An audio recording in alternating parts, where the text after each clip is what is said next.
What's up, class? Good to see you again. Now we're going to get into the nitty gritty. This is our first session introducing Unit 1, and this is our workshop series. So we're going to be teaching you guys a number of workshops over the next few weeks here. We're going to be learning the workshops in these lectures, and then joining us in recitation to dig a little bit deeper, answer questions, and then bring in guest lecturers to help teach you guys along with us, because we want to teach you guys expert advice every step of the way. In this lesson, we are going to be going over how to effectively build a brand identity. All right, we broke this process down into 4 steps. All right, step 1 is going to be solidifying the brand. All right, step 2, you want to pinpoint the customers that you want to reach with that brand. All right, step 3, you want to define the goals. Once that brand reaches those customers, what do you want the result to be? All right, and step 4 is going to be creating assets that accurately reflects that brand, reaches those customers, and helps to achieve those goals. The brand identity is the actual tangible parts of the brand that can interact with whoever the brand is trying to speak to, whether, again, that's the internal customers like we spoke about with the employees of a brand, whether it's the people out in the world that the brand is speaking to, or whether it's the business partners of the brand that the brand is trying to communicate with. The brand identity is the tangible aspects of it, and we'll be going over all that today. Yeah, this is one of my favorite lessons because this is really going to be the foundation of everything we do in this course. All right, you got to know and have a strong sense of what your brand's identity is in order to create assets, in order to engage with customers, in order to tell your story accurately. So, big question for this branding class is, first of all, what is a brand? Bill mentioned in the last video, a brand is not so much a physical thing that people interact with. A brand is a organization's promise to be able to do the things that they say they do in a competent way. And your reputation grows as your brand grows. So to expound on this a little bit more and to tell you guys about how the functional needs and the emotional needs are so important when a brand is crafting their identity, we're going to have Bill explain this a little bit to you guys here in the Zoom call. Take it away, Bill. Greetings, I'm Bill Donahue, the professor for Com 399 on branding. Branding is all about a promise to deliver value. Let's break those 2 things down just a little bit to talk about what that promise is and what it really means. So first of all, let's talk about value. The concept of value is something we all think about in the course of trying to manage a lot of things in our lives. Does something bring value to me? Does the shirt bring value? Does a course bring value? And to make that judgment, what goes through our heads is this idea of, well, I have some problems to solve, some functional, practical problems to solve, plus some emotional problems to solve. And I'm looking for one solution that can meet as many of those needs as possible. Take a pair of jeans, for example. What do we want jeans to do? Well, jeans have to be able to cover our body, to fit well, so that we can move around and get where we need to go. But they also have to be fashionable. We want our jeans to look nice or have some fashionable characteristics that we think are important. So they're both functional needs and emotional needs with just about every decision that we make. So I say, well, I need a pair of jeans that accomplishes both of those sets of goals. I start sorting through piles of jeans at a store and I find one, and then I say, well, gosh, this one is really nice, but it's incredibly expensive. This one is also nice and it seems like a better price. Well, that brings in the second factor that determines value, which is cost. So it's solutions via costs. So if I find a great value, that means I find something that solves all my problems at a reasonable cost. Something that has less value might be something that suits my functional and emotional needs, but costs too much. And I think, well, maybe I'm willing to spring for that extra cost, but it brings less value to me. Much greater value comes when it solves my problems at a much more reasonable and appropriate cost for what I'm willing to spend with my budget. There's all kinds of costs. There's monetary costs, there's time, there's hassle. There's all kinds of different ways of thinking about costs associated with solving your problems. But that's a concept of value. So what's the concept of a promise? So you think about purchasing these jeans. When you actually go to the store and purchase the jeans and you give the clerk money, the clerk at the store promises to stand behind the jeans and promises to you that these jeans will solve your problem. They will hold together, they will fit, After you wash them, they'll still work, they'll still be fashionable, they'll still accomplish your practical and emotional goals. And if the store stands behind it and they somehow have a problem with them, you can bring them back and exchange them. So, and maybe find another pair that will fulfill the promise. But the key is that I pay money, I give you money, and in return, you promise to me that whatever I've purchased to solve my problems will indeed solve my problems. You promised. That's built on trust. The more trust I have that this product or service is going to solve my problems, the stronger the brand. That's what we're all about in this class, is trying to help you learn how to brand products and services. How do you build that trust? How do you build that promise? How do you create an impression that people are going to get their problems solved at a reasonable price? They're going to get value for what you are showing them. And if you can do that, if you can actually brand something successfully so that people will start to trust and want that, then that is the most important element of any business, is the creation of that brand. All right, thanks, Bill. Appreciate that. And that just goes to show why it's so important to be intentional about crafting a brand that accurately reflects exactly what you're trying to get out there.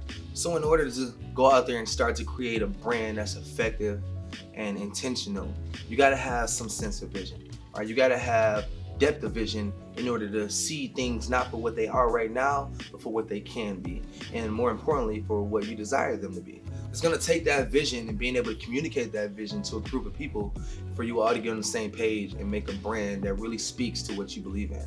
All right, so that vision is going to take you to the big idea. And what's the big idea?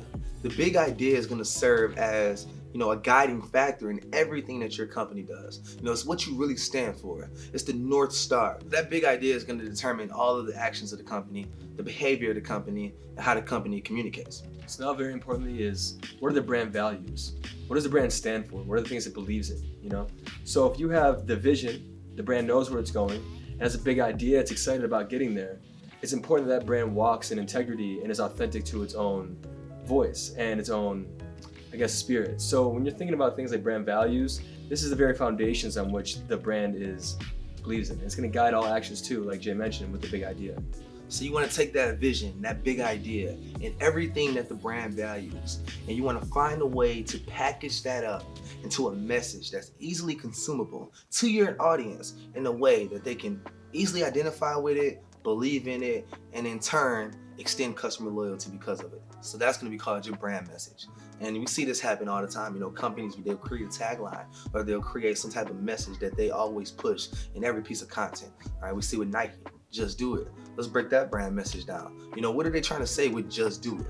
Forget the limitations, forget the roadblocks, forget anything that's trying to hold you back. Just get out there and do it. Also with Coke, open happiness. That's one of their taglines. And they're really co-branding themselves with the emotion of feeling joy, of feeling happiness, right? Because that's something that people can get behind. Everybody want to be happy. So they literally brand themselves to be a company with, when you open a bottle of Coke, you actually open a bottle of happiness. So all of these things, vision, the big idea, brand values, brand message, all of these philosophies will allow you to be able to put human characteristics to the brand. All right, what is your brand's personality? What is your brand like? Is it professional? Is it goofy? Is it authoritative? Is it friendly? Is it motherly? Is it fatherly? Is it strong? Is it soft? All of these questions need to be asked in order to intentionally get out the feelings that you want to get out from your customers, from your consumers, from your audience. If you can be intentional about how your personality is, you can begin to predict how that personality can make your audience feel. I have to develop a audience persona as well. What kind of person or people is your brand communicating with? Who does their message resonate with the most? You want to find out what those look like through a whole number of different places. You can go through demographics, which is going to be real things like age, sex, location, real tangible things, or you can go through psychographics, which are things that people believe in. Is this person a certain religion? Does this person believe in, equal rights, or does this person believe in environmental sustainability, etc.? So not only do you want to know that from your brand speaking out, but you want to know that from the audience who's going to be receiving this message as well. It's going to be important to fine tune exactly who you're trying to reach in order to dictate the moves you make in order to get to that goal, right? What are the exact needs? What are their demographics, psychographics? What are things that they care about? Where are they? Where do they engage? How do they engage?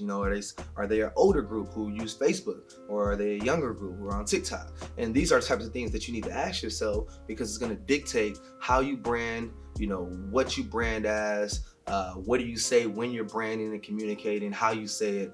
All of these things is super important to know who you actually want to reach. So now that you know so much about your brand and also who your brand's speaking to, you have a good base level to look at the playing field and see where you need to go now. So in order to find out where you're going, you need to set a goal out in the distance to go to achieve. And goals come in a number of different variations. You have long-term goals and short-term goals. And anytime that you're making any goal in specific, you're going to want to have, whether it's a small campaign that's just going to last a couple weeks, or if it's a whole direction you want to take in your company, you always want to be thinking about, like Jay mentioned earlier, the big idea, the brand values, the brand vision, resonating through those goals. How is the goal going to help you achieve those bigger things for your brand, but then also achieve what they're looking for on the bottom end? So there's a number of goals that you can set in order to place yourself and your brand where it needs to be in the future. It goes back to having vision. Right, so it's going to take actually stepping outside of the present and predicting where we can go in the future and how we can get there. All right, and that's going to dictate your actions going on forward, long term, short term. It could be financial goals, it could be content goals, it could be awareness goals. It could be as small as getting 200 more followers in a week to as big as making $200,000 in the next year. All right, so it's really up to you, but you have to have some sense of direction to actually take action. All right, so based on those goals, you want to begin to create a brand strategy. And this brand strategy is going to be the unifying idea around which all behavior, actions, and communications are aligned. This brand strategy is going to allow you to take those goals and perspective of what that brand is and put together a plan to actually march towards those goals. Yeah, Jay brings up a good point there. I love that you use the word march. Yeah. Because now you have a lot of understanding about what you're trying to do. You understand your brand, where it's going and who it's going to. And then now in developing your goals, you set those out in the distance where you need to go, and the strategy is going to help you navigate that landscape. You've created a landscape now, and there are some pitfalls and there are some things that can help you succeed, and the strategy is going to help you identify how best do we get our brand message out there to our audience. What shouldn't we do in this time, because there's always best practices and also things not to do. So you want to really just find out, do some research, and build a strong strategy that's going to help you get to your goals in the most efficient way with the least amount of resources. All right, so now we reach step 4. All right, now that we have solidified the brand, we pinpointed the customers that we want to reach with that brand, we defined the goals that we want to achieve once that brand reaches those customers. Now it's the fun part. We got to create assets that's actually going to help us reach those goals and those customers while expressing our brand. Yeah, it's awesome. Jay always puts it this way. If a brand is a noun and it's the persona or the organization, then branding is the verb. Now we need to put all of these abstract and more ephemeral ideas into tangible form. And this will come in the form of assets and other such things that we can actually present the brand to the senses out in the world. So branding is going to be that actual process of building that awareness, extending that customer loyalty, and building that brand equity, right? We want to actually push and gain more exposure for the brand, and in turn cause people to gain a sense of loyalty to the brand, which is only going to build our brand's value in the end. Everyone here has a personal brand. Anybody who's a Facebook, Instagram, Snapchat, you have a personal brand. So I think personal branding might be one of the most important forms of branding in this century right now, because everybody is so active in creating a persona for themselves or getting a vision for themselves out there in the world for people to engage with and take in. So personal branding is going to be huge, and we'll talk about that a lot this semester. We'll give you guys tips on how to enhance your personal brands. Yeah, everybody in this class should be some of the most well-branded candidates in the marketplace from anybody among their competition. We don't think that a lot of people in college right now are learning this kind of stuff. And this is kind of basic information that everyone in school should know. You guys are going to be competing in a very competitive global marketplace with everybody from around the world. You got to stand out somehow. And having a strong, curated personal brand can be that tool that helps you stand out. So the brand identity is the actual tangible forms of what we created through the branding process. It is the end product of the process of actually doing the production of creating those assets. So the brand identity are going to be the things like for Michigan State, part of the brand identity is the Spartan head, or the specific Michigan State logo, or even the specific color green and white. There's a lot of things that when you come to Michigan State University, you see that are really telling of the identity. Beaumont Tower, for instance.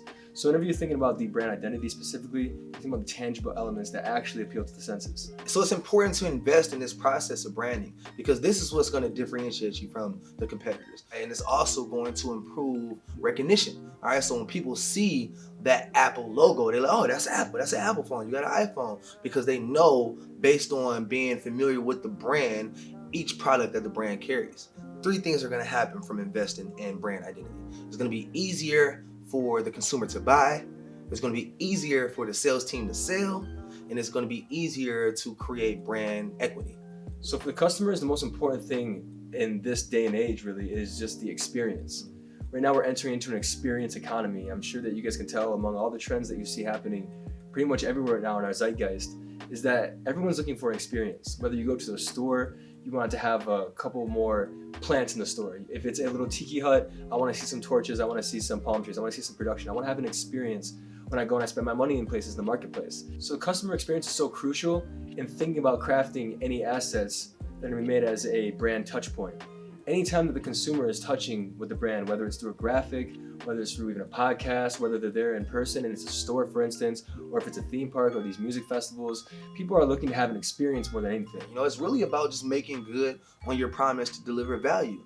And when we think about value in this instance, as far as experience, you know, we think about those emotional needs, right? We think about actually making someone feel good, not just satisfying their functional needs of buying a belt, but them being able to walk into the Louis Vuitton store and get a towel and get some water and actually have an experience while purchasing that belt. That's what people are looking for. And if you take the extra time and due diligence to be more intentional with the experience, you'll be able to enhance, you know, that customer loyalty and that brand equity a lot faster. And it's really about being intentional with the touch points. Brand touch points is anywhere someone can interact and engage with your brand. All right, so it may be social media, you know, it may be a billboard outside, it may be a commercial, it may be, you know, an in-person sample or something like that. Anywhere someone can engage and see and actually experience your brand, that's going to be a brand touch point. So whenever the consumer is interacting with your brand at touch points, it's important that the brand has a very distinctive look and feel. It has a strong aesthetic. And the aesthetic is the visual language of your brand. So what are the colors? What are the shapes? What are the designs? And how is this brand distinctive in its own visual language that's unique to itself that helps it stand out from the competition? And a big way to start off with that would be the logo itself, which is going to be on everything.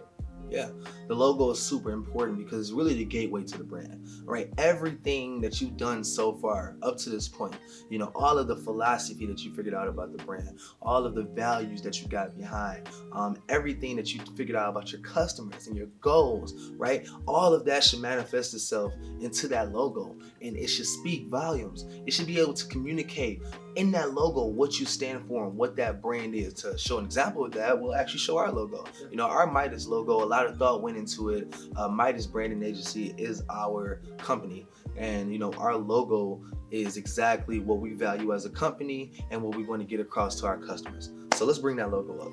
So right here's our logo for Midas Branding Agency. We put a lot of work and time into this logo, worked with a great graphic designer to make it happen. And how we started it is Jay and I already knew what we wanted to do. We were doing branding together for years. We knew that that would be a great, broad business to be able to help a number of clients with any number of variety of problems they may have. Be able to provide solutions for video work, for banner work, for graphic designs, for putting events together, etc. So we just figured under the umbrella of branding, we should create a branding company.